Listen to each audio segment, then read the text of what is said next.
Ouais, malgré le fait que toutes les conditions étaient là, c'est assez impressionnant. Et puisqu'on parle de réussite, il y a un Manitobain qui s'est distingué, lui aussi, sur la scène internationale. James Peebles s'est vu décerner le prix Nobel de physique.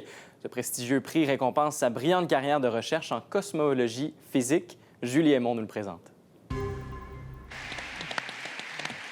Just such a joy to see the recognition of work that's... Natif du quartier Saint-Boniface, à Winnipeg, James Peebles a d'abord étudié les sciences à l'Université du Manitoba, avant de devenir professeur émérite à la prestigieuse Université Princeton du New Jersey.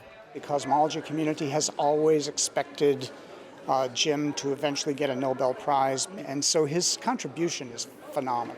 Portions of it will be... Plusieurs considèrent James Peebles comme le père de la cosmologie moderne, en raison de ses travaux sur les débuts de l'univers, notamment des modèles qui décrivent le Big Bang.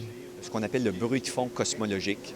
Il a été un des premiers à faire cette prédiction qu'il devait y avoir un résidu des premières phases de l'évolution de l'univers. And James Peebles is one of the most important cosmologists of our time, and he has contributed to several really essential pieces in this puzzle. Les recherches de Peebles ont aussi permis de mieux comprendre la constitution de l'univers avec les concepts de la matière noire et de l'énergie sombre. Vous et moi, tout ce qui nous entoure, on est fait de ce qu'on appelle de la matière ordinaire, donc des protons, des neutrons, des électrons, les étoiles, les galaxies. Et on s'est rendu compte que ça correspond à seulement 4 % de tout ce qui existe dans l'univers. Il nous reste 96 % du cosmos à découvrir et James Peebles a fait des contributions dans ce domaine. M. Peebles est co-récipiendaire avec un duo de scientifiques suisses récompensés pour la découverte de la toute première exoplanète.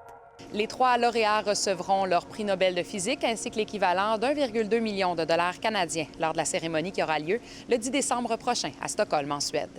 Ici Julie Aymon, Radio-Canada, Laval.